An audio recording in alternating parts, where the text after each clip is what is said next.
Relatives of narcissists, psychopaths, or sociopaths? What's your experience? Story 1. My sister has never been diagnosed with narcissism or a personality disorder other than OCD, but when we were younger, she often enjoyed telling people before I met them that I had a difficult relationship with the truth so that they wouldn't want to be around me. I had the reputation of being dishonest and no friends for most of my preteen years, and she was popular in our homeschool group until she left and went to high school. After she left, I still didn't have friends, but neither did she, and she blamed me for it during her frequent temper tantrums. She would throw things, scream, cry, and threaten me with kitchen knives on a regular basis. All of a sudden, the year that I turned 17 and she turned 21, the tantrums stopped and she got engaged. He moved in with us. The tantrums started again, and for once I wasn't the target. The worst fight they had happened when she caught him looking at a photo of a bikini model, which she considered cheating. She hit him full force with an open palm, and when our mom saw, she threatened to ask her to leave if she did it again. They got married, moved out, and divorced within a year of him enlisting in the army. Story 2. They can create drama out of any situation and will try to involve you even years later. Example, I am the next to youngest. My whole family is a complete mess, but when I was planning my wedding, I was still trying to pretend I had a reasonable family. My future husband's family was like a perfect sitcom family, so I asked both of my sisters to be bridesmaids. I knew this was a risk, but I hoped they could behave for a single evening. At the time, I thought they had. About 8 years later, we were in the same city because one of our brothers was in the hospital due to a bad car accident. We had one hotel room across the street from the hospital so people could rest when they needed to. I was in that room with my oldest sister when she said, "You know, middle sister took wine glasses from your wedding, right?" I told her I didn't care. A couple of hours later, I was in that room with my middle sister. She said, "You know, older sister took glasses from your wedding, right?" I also told her I didn't care. So here we were, waiting to see if our brother was going to survive, and both of them were playing games with me, trying to make me angry with the other one. Our brother recovered. I've cut contact with all my siblings because they are all like this. They have to start trouble no matter what the situation or consequences. Story 3. My brother was diagnosed with NPD at 16. He's never had empathy. Children usually learn empathy at some point, but it was like he never reached that developmental stage. He was unconcerned when people got hurt. He hurt and bullied others in school to get what he wanted. Doctors, therapists, medication, nothing made a difference. And it's not like there was some kind of trauma or a reason for his behavior. It was as if he was just born without it. When he was 10, he started taking and dealing drugs as a runner for some older teens. You can't be prosecuted under 14 in Germany. My parents called our version of CPS for help. He got more therapy, some inpatient stays, and his own social worker. He took my dad's car when he was 12 and was picked up by the police. He got his first charges at 14, drugs and assault. My parents were at their wits' end and agreed to have him placed in a group home for troubled teens for a year. He was removed shortly before the year was up. He came home and seemed to recognize, in a detached way, that he couldn't go on like this without ending up in prison. He was about 15.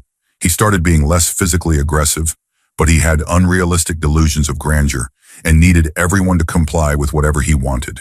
If they didn't, he reacted with hostility. My parents still made him go to therapy.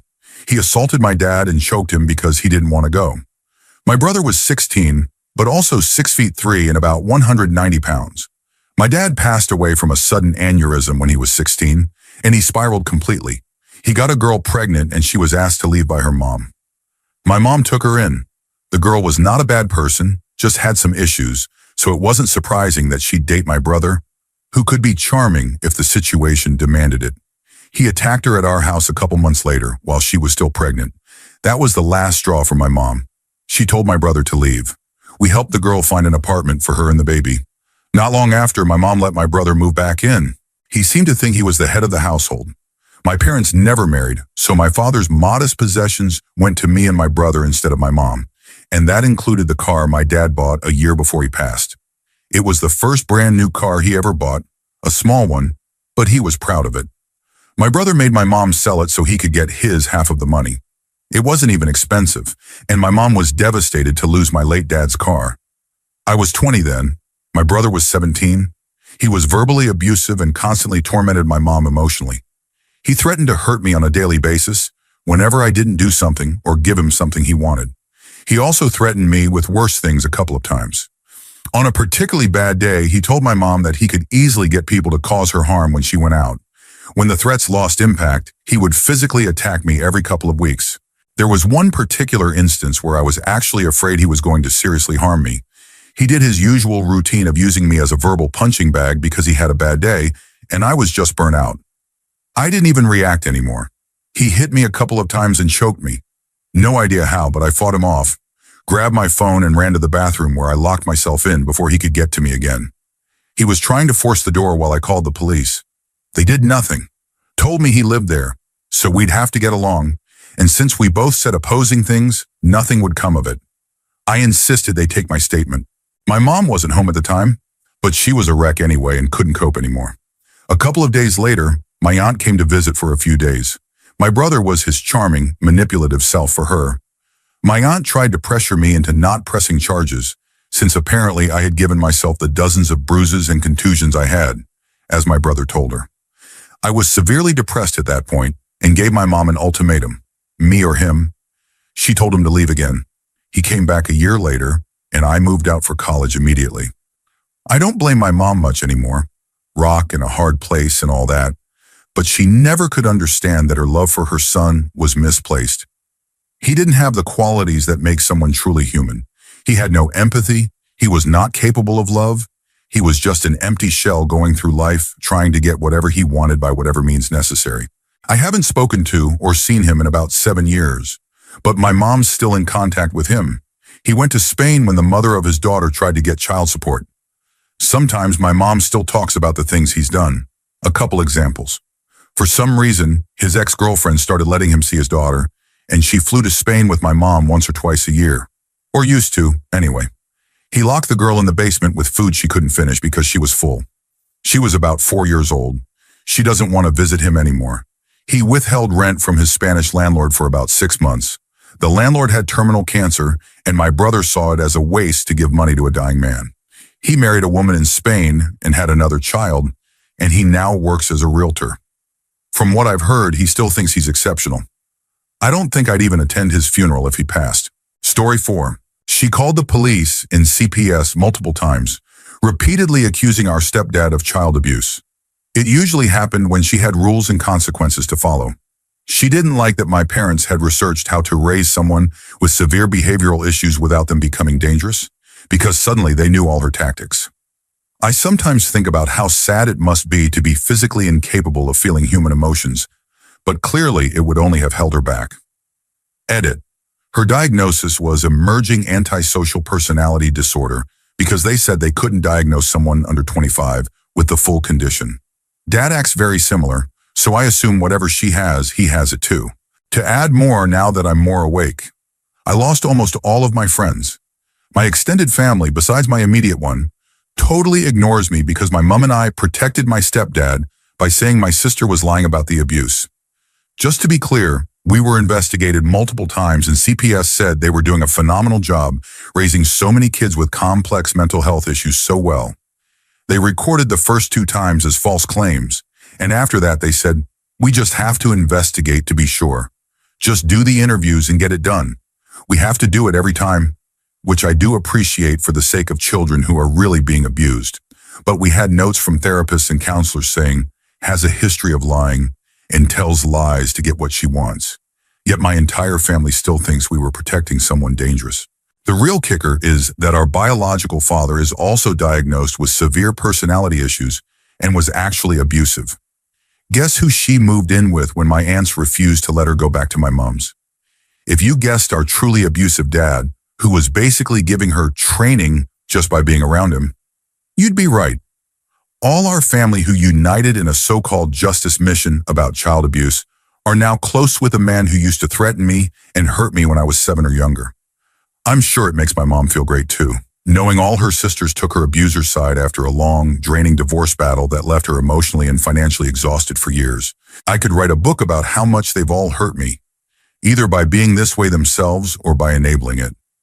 I'm pretty certain that at least some of my aunts have narcissistic traits. Last week, my grandma went on a tirade about me not forgiving, but no one has ever apologized or even acknowledged that they did anything wrong. I won't cover up something that still hurts me regularly, and apparently that makes me the problem again. Story 5. My little brother has severe, narcissistic, antisocial, and manipulative traits. I come from a culture where family bonds are considered unbreakable, and no matter how bad your family is, you're expected to forgive, protect, and take care of them. For 25 years, we lived through absolute chaos because of him. It really pained me, but I gave up on him years ago. My mother, however, being a Turkish mom, forgave him countless times. But he only got worse. I knew something was wrong when we were still kids, but I still tried to be the good brother and role model. I would always protect him and at the same time get blamed for his mistakes. When my mother was in the hospital giving birth to my oldest sister, we were home alone and he asked me if he could play outside in the park in front of our home. I agreed. An hour or two later, his friend came back to tell me that my 11-year-old brother, I was about 13, had been arrested for theft. We were a well-off family. He never needed to steal. He did it for attention, upset that our new sister might take his place. I had to pick him up, crying from shame, while he smiled like nothing was wrong. The police brought us both home, where my parents had returned from the hospital with the new baby. The house was full of friends and acquaintances, and I felt deep embarrassment, apologizing to my mom and feeling responsible. As the years went by, it only got worse. We lived in a constant state of anxiety because of him.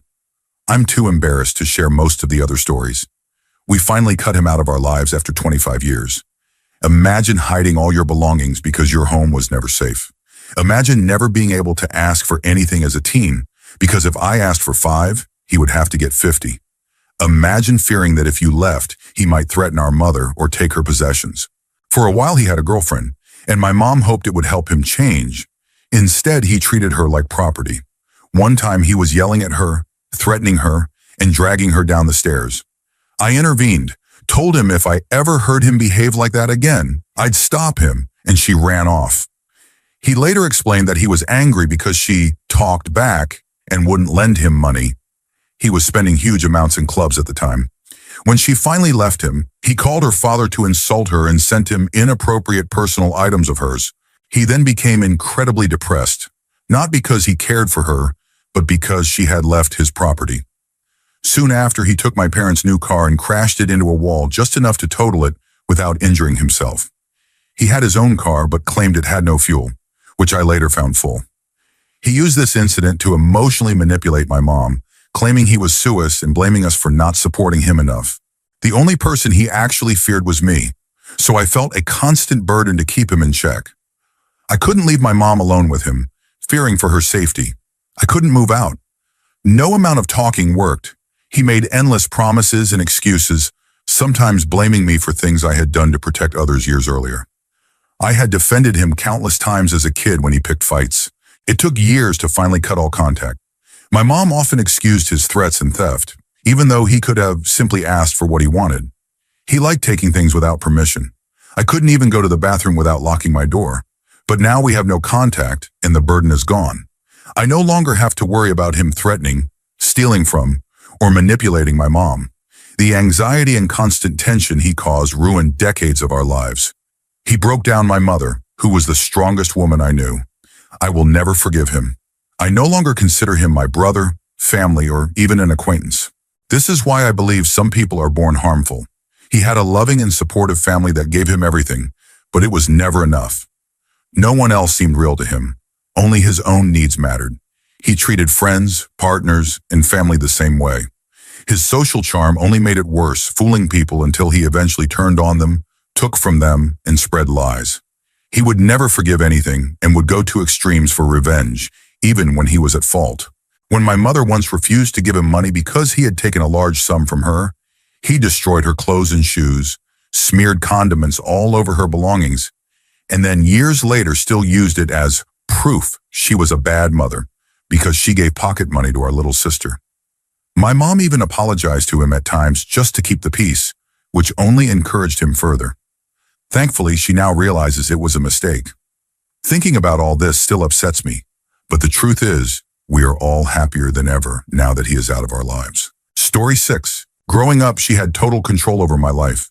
She criticized what I wore, listened to, ate, everything. If I was different, I was weird.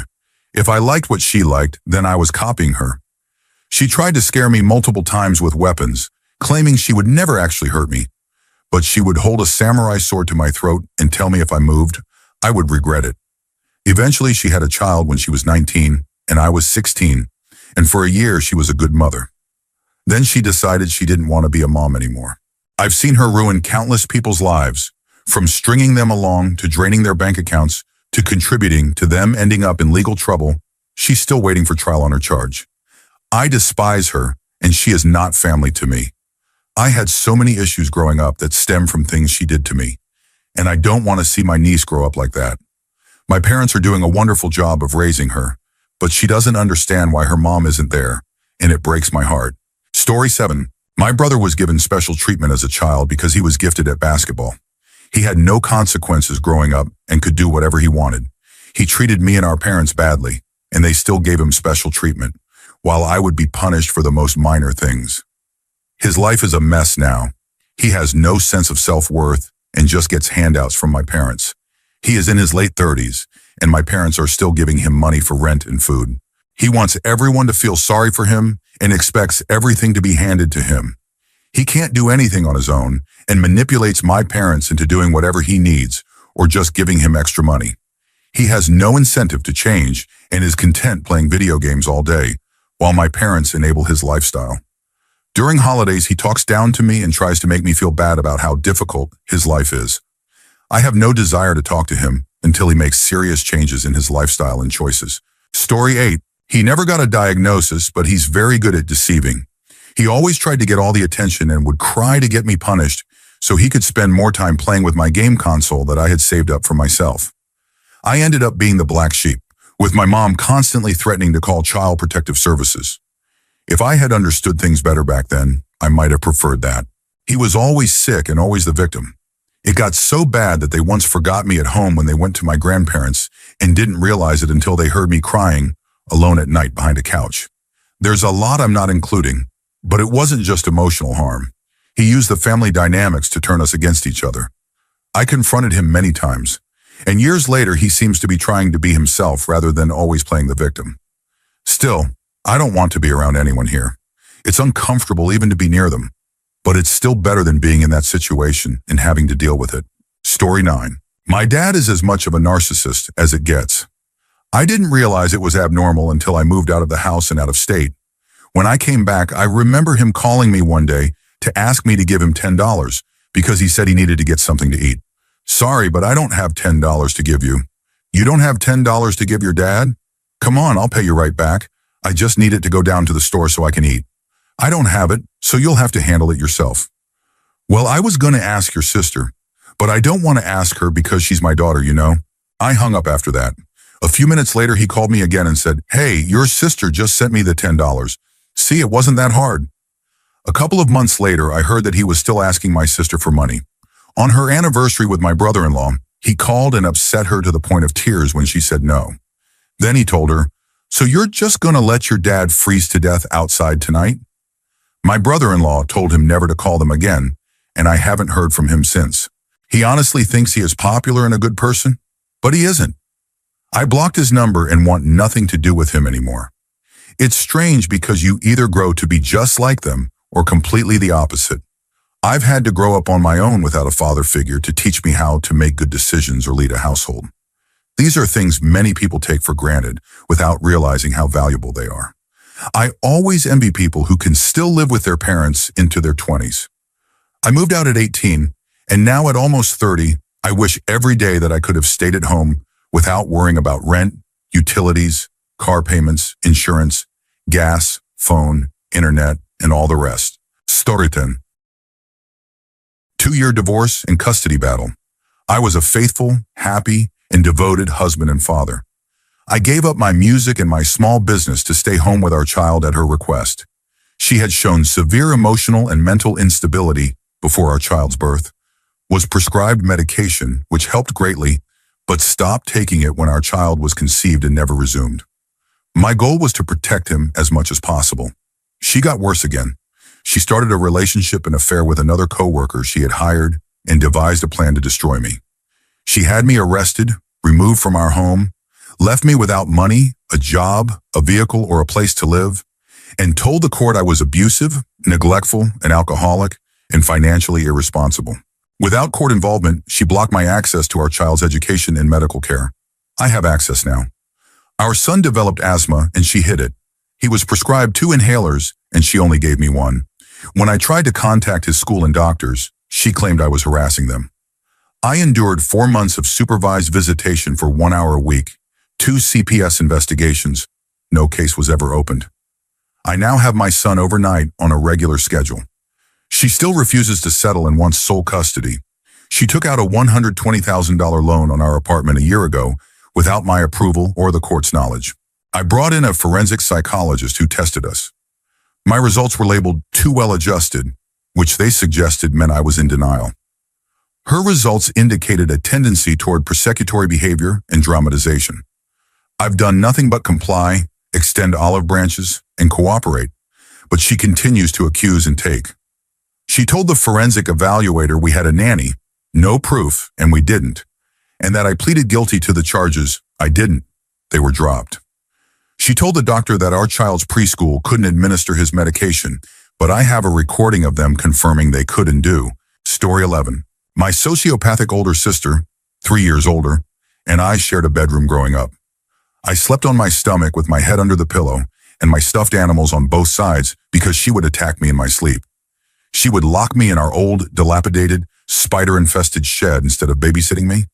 She would invite me to hang out with her and her friends, something I desperately wanted, only for everyone to be nice for 5 minutes before she would suddenly turn on me, physically hurt me, while her friends laughed.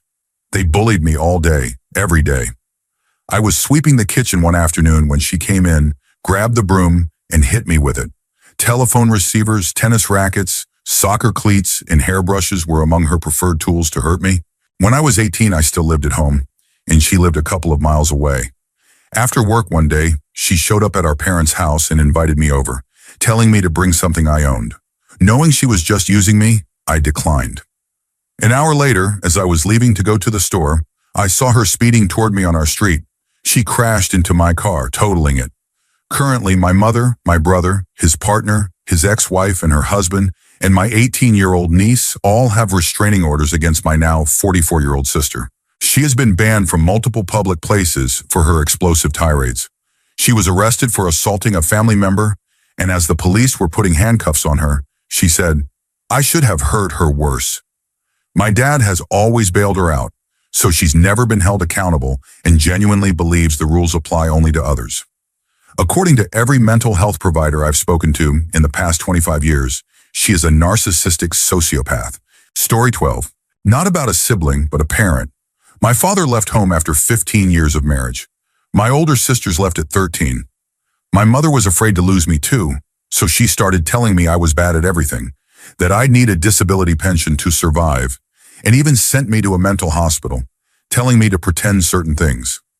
She also told the doctors fabricated stories about me being violent toward her. Then she would tell me I couldn't survive on my own with just a disability pension. When I said I'd get a job, she told me to be realistic, find work first, and then I could think about moving out. I once asked her how to do laundry, and she said, "If you don't know, you're not ready to live on your own."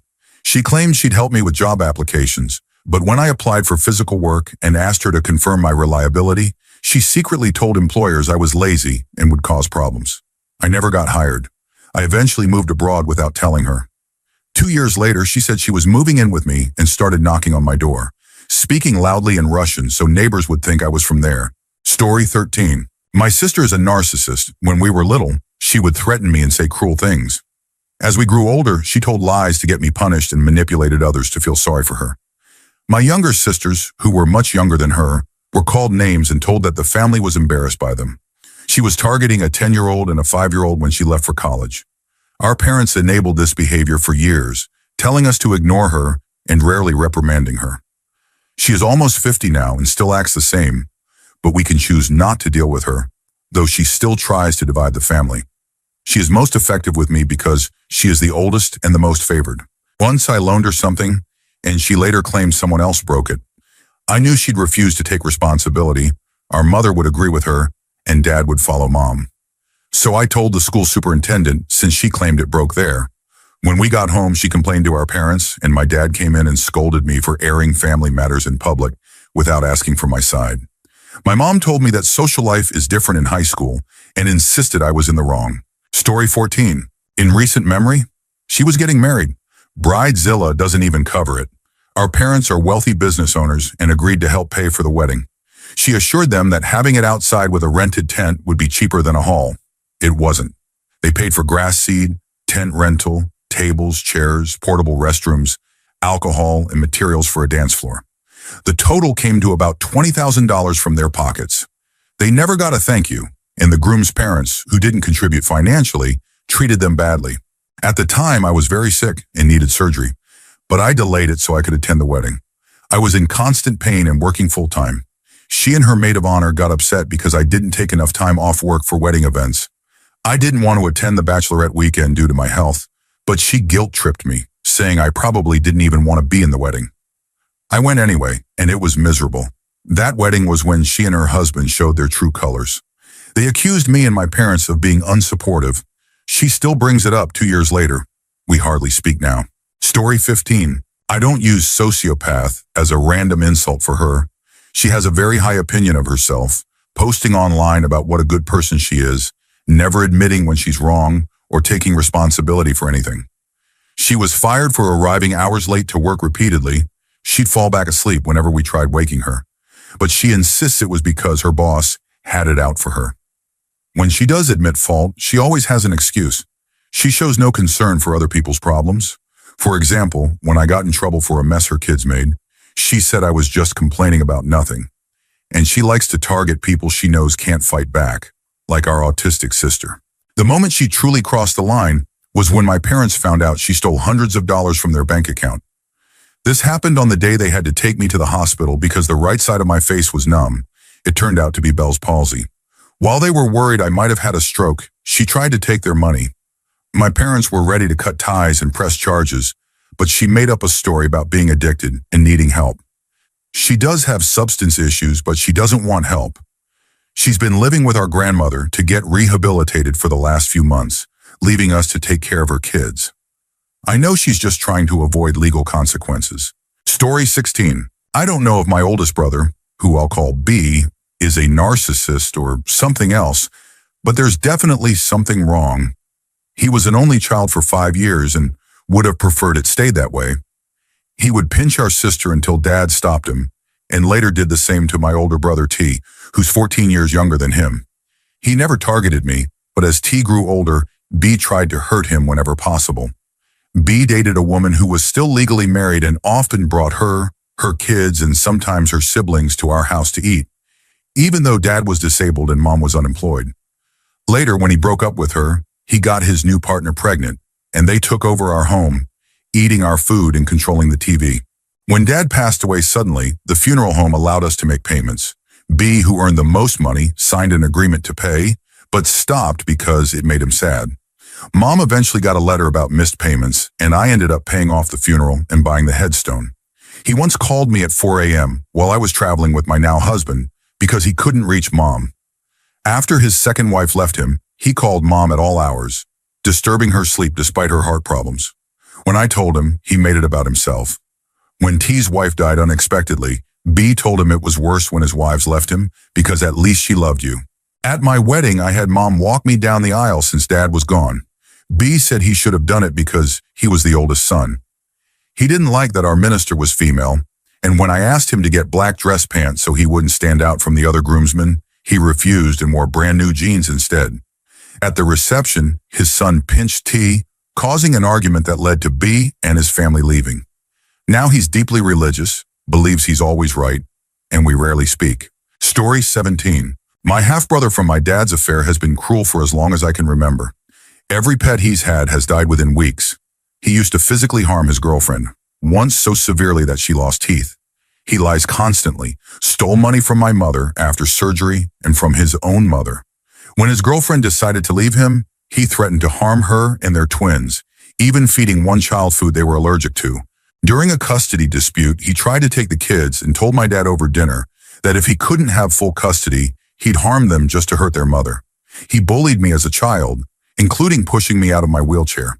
He once pinched my son hard enough to leave bruises and told my other brother, "I like to see him squirm." He has made racist, homophobic, and anti-religious remarks toward my wife, thrown her copy of the Quran into a fireplace at Christmas, and tried to remove her hijab. He has stalked a coworker, been arrested over a dozen times for drug charges, and openly identifies with extremist beliefs. His crimes include arson, and he's now serving 15 years in state prison. Story 18. My sister doesn't take responsibility for her actions. She got out of prison in February and may be going back soon to finish her sentence. She claims her corrections officer is just being mean, despite testing positive for coca, meth, and marijuana while 5 months pregnant. I have all 4 of her other kids living with me. Until recently, I had 2, and their father had the other 2. She calls constantly, knowing it's expensive, and expects us to answer every time. I've stopped answering because I can't afford it. The last time I picked up, she cried and begged me to post her bond, asking me to put up my car as collateral along with a few $100s, promising the rest would come later. I've bailed her out before, and instead of having the money returned to me, she told the court to put it toward her fines. I've lost money and personal property because of her, so I refuse to do more. I will, however, continue to care for her children and do what I can for them. Story 19. One time I didn't order my sister a pizza, and she locked me out of the house for the rest of the day. Another time, she asked me to make her a sandwich, and I forgot to put cheese on it. She screamed, "You did this just to mess with me," and then physically attacked me. 6 or 7 years ago, I bought her a really nice pair of red suede boots she wanted for Christmas, and she then proceeded to hit me in the arms and legs with them for a reason that I can't quite remember. When I was 4 or 5, she told me that everyone dies and that my mom was going to die. When our parents got divorced and my mom moved us into an apartment, my sister never let me leave my room so she could have the whole place to herself. I found out later it was because she was smoking cigarettes and didn't want to get caught. But if I left my room, I was chased right back in, with the threat that if I tried to leave again, she would hurt me. There are a few other little things here and there.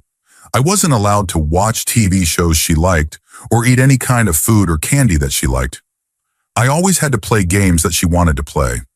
I wasn't allowed to climb a certain tree in our backyard past a certain point, but she and my cousin could. She never let me sleep in my own bed. I always had to sleep in the bed with her, and she'd push me off the bed with her legs anyway. When I'd try to go back to my room, she'd scream, cry, and try to hit me until I came back. I'm sure she's done countless other things that I'm just blocking out, but it really did feel like being raised with a controlling tyrant of an older sister. Story 20. Not a sibling, but a parent. My father was diagnosed with schizophrenia when I was about 9 years old. He was a stay-at-home dad since my mom had the better-paying job. I have 2 siblings. My sister was always the one terrorized by my father, and my brother was the child that he spent most time with.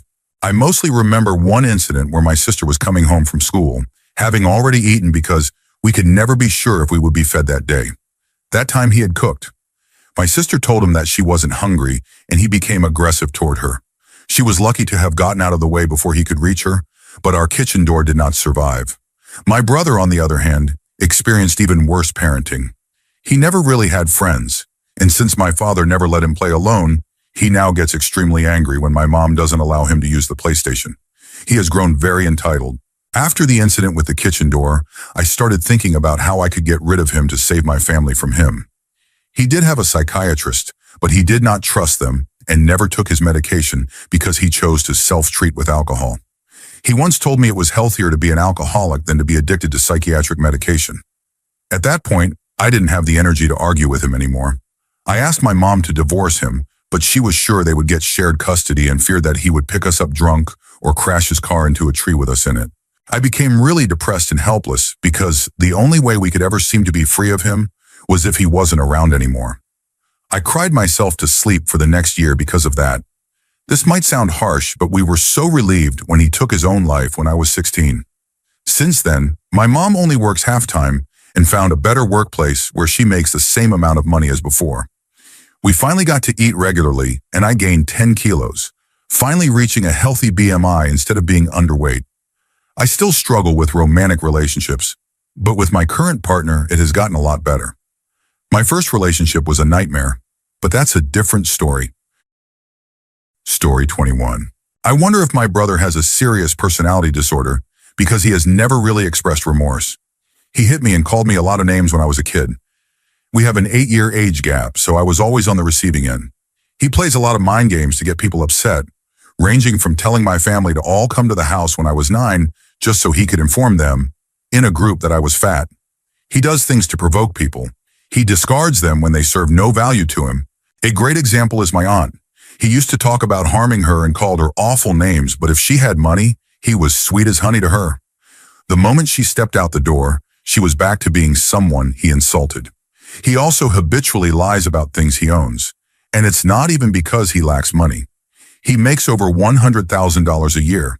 He lies to people who are factory workers about owning boats, four-wheelers, or basically anything they have talked about wanting. He has done things like take money and refuse to pay it back, sell an engine hoist he was borrowing from a family member, have me landscape his whole yard and refuse to pay, and laugh about making my grandparents go bankrupt after they co-signed a car for him when he was 18. Honestly, we are all probably lucky my brother is so successful in his field. He even has a wife and a dog, but he has an unhealthy fascination with violence, in my opinion. He loves horror films for the gore, jokes about slaughterhouse scenes, used to watch disturbing videos of real people dying, and as a kid, harmed animals for fun.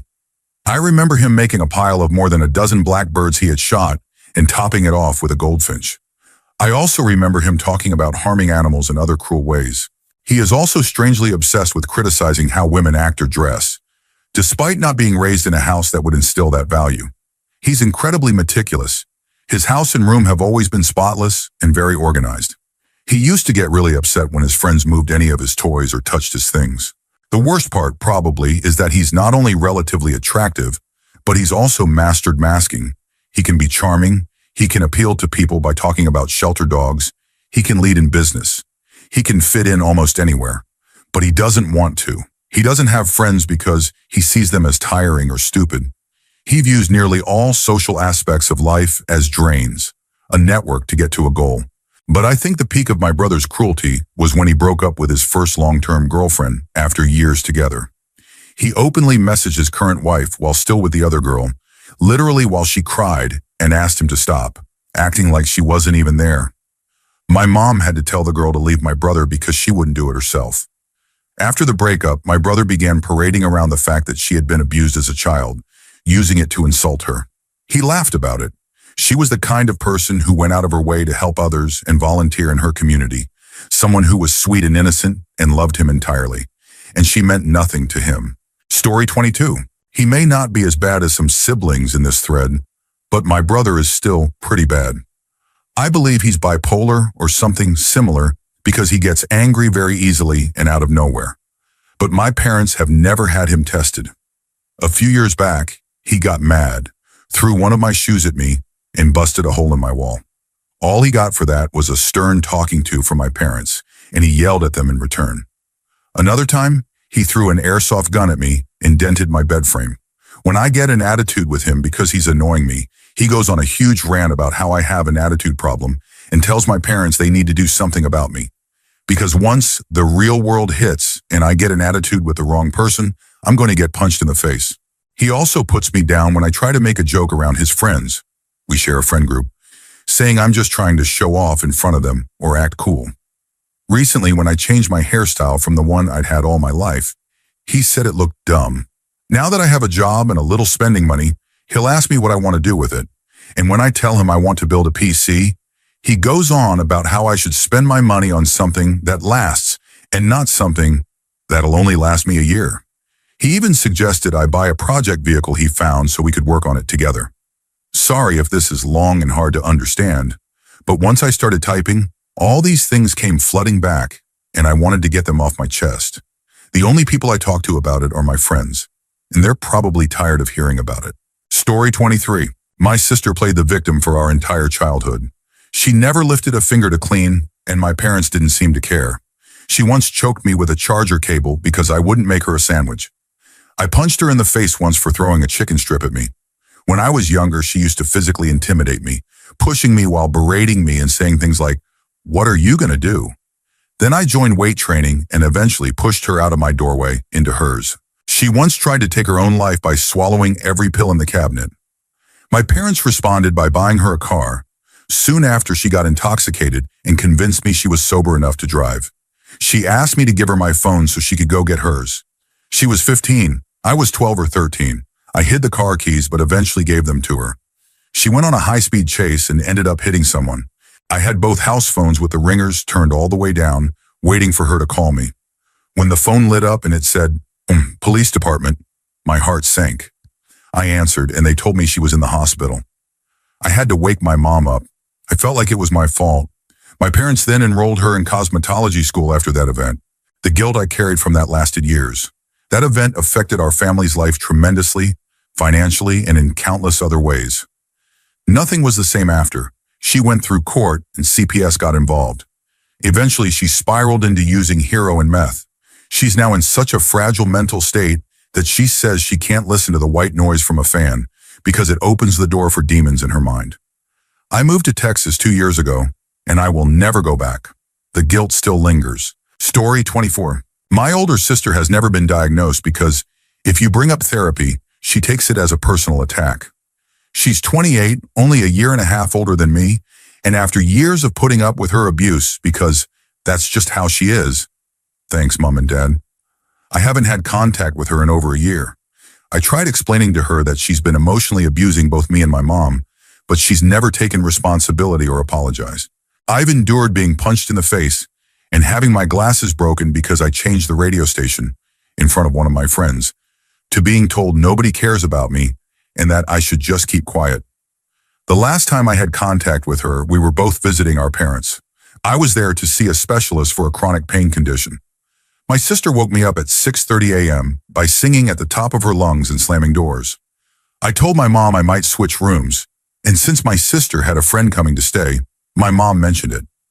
My sister exploded, claiming I was keeping her up at night Skyping my partner.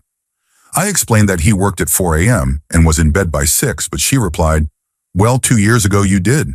I stood up and left the room, and she started screaming that it was our mom's fault I didn't like her because Mom coddled me. That was the last straw. She's reached out since, but I ignore her. She only acts this way with me and my mom. She lives on a different continent, so it's easy to cut her out, and I'm a much happier person without her in my life. Story 25. My mother is a huge narcissist. Her favorite thing was gaslighting and projecting onto others. The day I'd finally had enough was when she kept berating my disabled sister while extremely drunk. I told her to please just go to bed. She turned her anger on me and said, "You're not even a real woman. You hate her. You wish she was dead in a ditch. Nothing good ever came out of my relationship with your stupid, worthless father, not even you. No man will ever love you or give you children because you're not a real woman." She has 7 children, each with different fathers.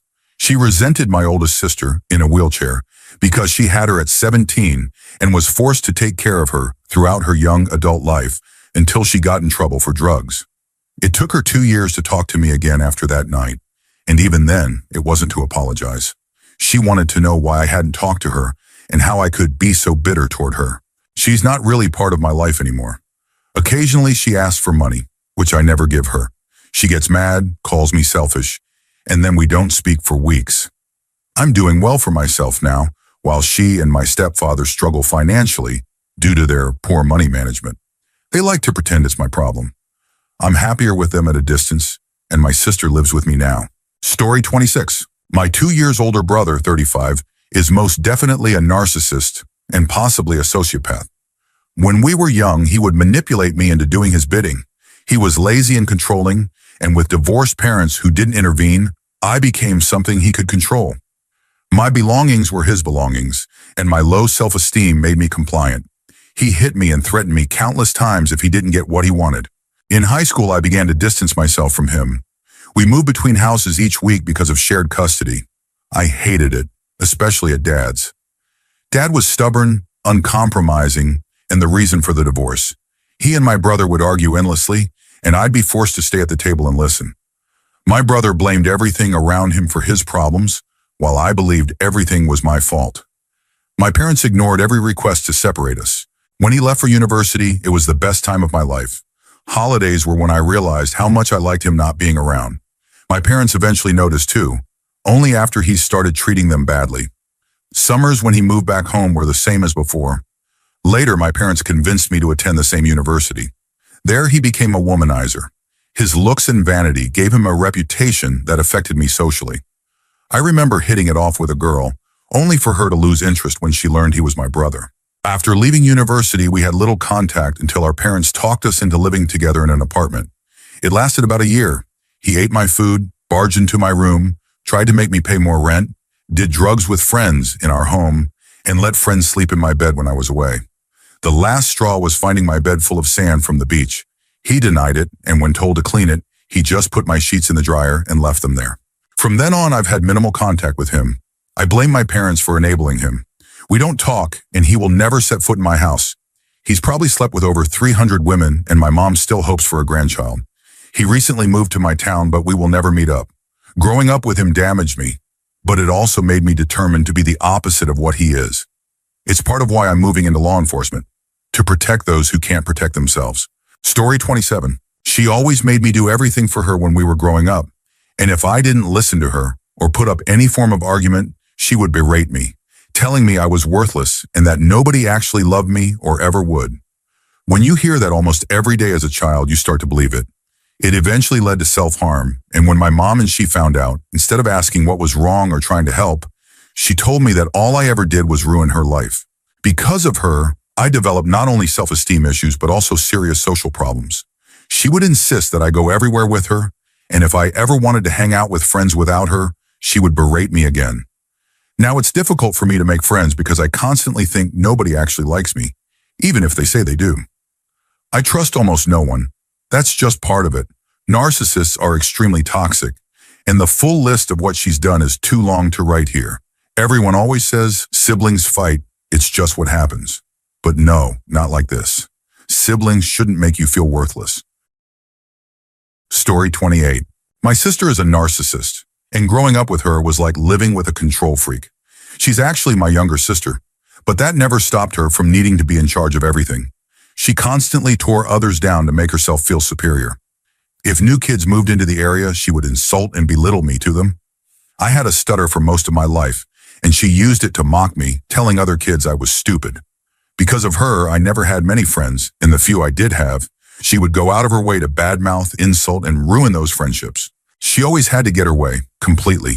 If I was playing a video game and she wanted to play, our parents made me stop and play with her. But it was never about joining in. She didn't want to play the game I was playing, or wait for me to finish. She had to be player one, and if she didn't get that, she'd cry to our parents that I wasn't letting her play, and then none of us got to play anything. This wasn't when we were little kids. It was when we were 11 and 12 years old. Even now, she insults anyone and anything she doesn't like. But if you dare insult her or her friends, she'll explode, yelling and tearing into you. Her favorite TV show is Lost, and if you say anything negative about it, she'll scream at you. She keeps a mental record of people's failures, ready to bring them up at any moment. If you get a new job, a promotion, or even answer a trivia question correctly when she doesn't know the answer, she'll immediately tell you, "You suck," followed by a list of your past mistakes. My ex-girlfriends and my ex-wife can't stand her. My friends can't tolerate her. Some family members have chosen not to associate with her at all. Her oldest child is about to turn 18, and we've told them, if you want to move in with your grandfather after you turn 18, we'll help you pack. Because my sister is passing her toxic behavior onto her kids. Story 29. Funny you should mention it, because I've recently come to the conclusion that I should break ties with my sister. She is absolutely a narcissist and shows traits that align with sociopathy, though I wouldn't say she's completely one or the other. Since I'm still in the process of distancing myself, I might recognize more of it later. For now, I'll share everything, as this is still ongoing and has a lot of backstory. I've always made excuses for her because her behavior seemed to make sense to me. We have different fathers, and she's several years older than me. My father is my mother's current husband.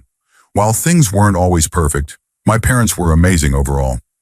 My dad went through a rough patch and struggled with illness, which made him short-tempered at times, but he was never violent or cruel.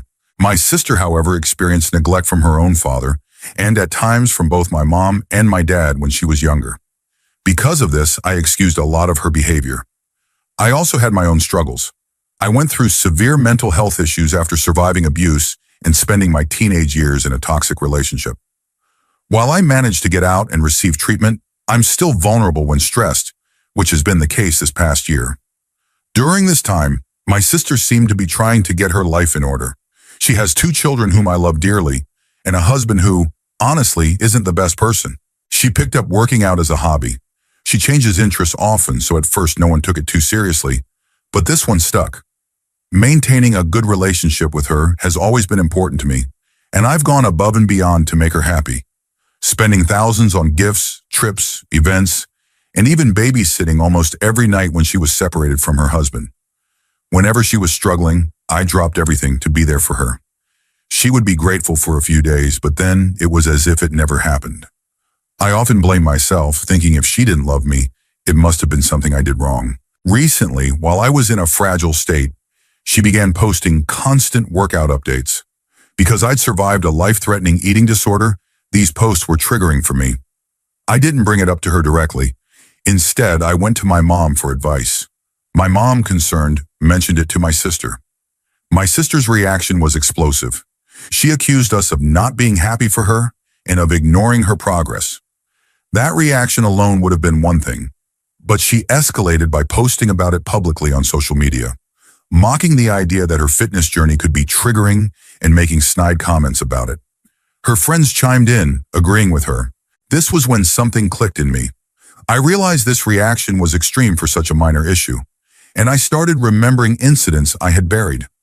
Like the time she hit me with a wet towel in front of her friends, pulling up my sleeves to reveal self-harm scars, telling people about my trauma without my consent, mocking my mental health online, and even making fun of my eating disorder at our grandfather's funeral. She has been gaslighting and humiliating me for years, and I had mistaken it for normal sibling rivalry. I considered confronting her, thinking it was a communication problem, but my mom warned me that if it went badly, my sister would retaliate and make my life miserable. I waited until after my wedding to decide. Even at my wedding, she rolled her eyes, made jokes at my expense, and complained about everything. Behavior that other guests also noticed. If it weren't for her children, I'd cut contact completely. But I love those kids and I won't abandon them. Instead, I've decided to keep my life private from her. She doesn't know about my upcoming surgery, and if I ever get pregnant, she'll only find out when everyone else does. Any information I give her ends up twisted and used against me, and I refuse to let it happen anymore. This might not be the most extreme story out there, but for anyone dealing with something similar, whether it's a family member or a friend, please know this: it is abuse. You don't deserve it, and you do not have to tolerate it. Story 30. My brother is both a narcissist and a psychopath. I have never seen anyone get away with as much as he has. He can be incredibly charming and fun when there's something in it for him, and then become a complete raging nightmare the next moment. I developed a fear of water for years because he used to push me under whenever we went swimming. I became claustrophobic because he would lock me in the trunk of our mom's car for hours. Things like that happen so often that I still flinch when someone so much as raises a hand near me, because I can't forget how he used to hurt me in every way he could. When we were children, he harmed both me and our cousin in ways I was too afraid to talk about. The fear of speaking out kept me silent for years. His need to control others was unmatched. He once took my laptop and my console's power cord when he thought I was acting out and refused to return them, no matter what my mom or I said. He's stolen countless items, including our mom's engagement rings from both my dad and stepdad, and sold them to feed his drug habit. He took thousands from her credit card and more than 1,000 from me. He is a master manipulator, always managing to make me look like the unstable one to our family. Only a few close friends know the truth about him. Even now in our 20s, my family still doesn't see the reality of the person he is. He's been in jail more times than I can count, yet somehow manipulates the system to avoid long-term consequences. Once, when he had a warrant out for his arrest, he was high and threatened to take his own life in front of me because I wasn't doing what he asked, even though his request made no sense. Despite that, he makes cruel jokes about mental health struggles and crimes against women, as if those topics are entertaining. One of his former friends once told me they used to make disturbing comments about me and our mom when they hung out. Even as an adult, I am afraid for my safety. I hate him with every ounce of my being. He has shown me that there is real malice in the world. I can't even fully describe the destruction and pain he leaves in people's lives, especially mine. He is living proof that some people bring nothing but chaos and misery wherever they go. Story 31. Ironically, I came across this post right after a fight with my sister. It's unsettling how similar these stories are to my own experiences growing up with a narcissistic older sibling. I recently got married, and as I enter this new phase of life, I've decided I no longer want her in it. I've kept her at a distance even after all the childhood trauma she caused, but in adulthood, it's become worse than ever. She's an energy drain, constantly saying or doing the most ridiculous things to grab attention around my new family. She's never been genuinely supportive or helpful. Everything is about appearances on social media, showing off this supposedly perfect life. The reality? Her husband recently filed for divorce after an incident of domestic violence where she lashed out physically. She's also an absent parent, often gone all day or taking week-long solo trips for fun. My young nephew actually prefers when she's not around because she makes him anxious. My brother-in-law, whom I've grown close to, now has custody of their child and has a restraining order against her, which is honestly the best thing for my nephew's future. I'm committed to supporting both of them because beyond being the closest family they have, I genuinely love and care for them. Every time she's around, I feel nothing but anger and resentment. She lies constantly and I no longer trust her. I dislike the version of myself that comes out when she's present. It's not who I want to be for my family. Even on my wedding day, she started drama for no reason, barging into a space where my groomsmen were hanging out and creating a scene. It was embarrassing, and my friends finally saw the dynamic I had tried to hide for years. My wife supports my decision to cut ties.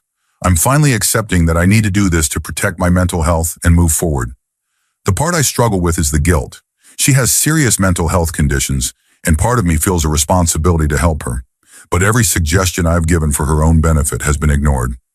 All my advice falls on deaf ears.